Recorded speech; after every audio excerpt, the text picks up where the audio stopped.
Like I said, 93, you were on fire. You appeared on Tupac Strictly for My Niggas on the track Peep Game. Oh yeah. Talk a little bit about your relationship with Tupac leading to this particular project.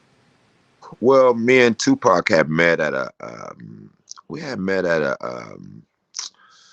uh it was a record industry party. You know, I used to do the parties. I forgot the names of them, what they used to call them and stuff. But like a BRE type of thing. You know what I mean? Where all the groups come together. And so um, he was friends with Above the Law. So I knew Above the Law. You know, um, so I knew of them and everything. So um, our first date didn't go too good. I could say that. He liked my little chick. And I think she kind of liked him too. But I just wasn't having it. I wasn't going for it. So so that's kind of how me and Tupac met, you know.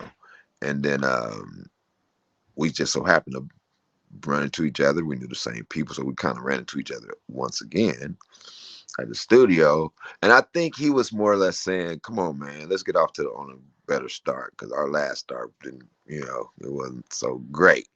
Because I was like, "Nigga, fuck you, nigga." What? I was tripping. I was stupid too. I was real dumb. Oh my goodness, I was young and stupid. So, uh, so when we met up the second time, you know, we kind of got a chance to start, you know, knowing each other because you know, he knew of me, I knew of him, but we didn't know each other. You know what I mean, if you will. And so we kind of sat down, talked. We smoked a couple of blunts and shit. We drinking and shit, chilling and shit. He was like, "Man, we got to do a song." I was like, "Yeah." I was like, "Get the beat." And I think he was in a session with Bobcat, and so Bob like, I got a beat for y'all. Y'all want a beat?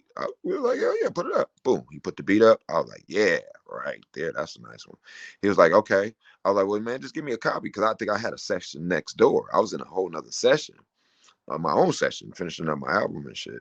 I think I was doing either that or I was doing something for Fridays or something like that. I know I was doing something, and so he says, "Yeah, man. So write the song." I said, "Well, I'll write my verse. I'll be, you know, it ain't gonna take me no time." He said, "No, I want you to write the whole song." I was like, "Oh shit, the whole song? Your part too?" He was like, "Yeah, write my part too." Now, while he's saying this, he's already writing the song. This dude just finished the song in like 30 minutes, bro. He just finished the song in like 30 minutes. I'm watching him going to the vocal booth to go lay the damn song down. So I'm saying to myself, that kind of made me scratch my head. I was like, okay, what the hell's going on here? He doesn't need me to write his verse.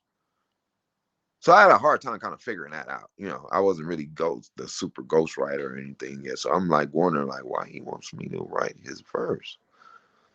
Apparently he had been listening to some of my previous stuff and like, yeah, give me some of that.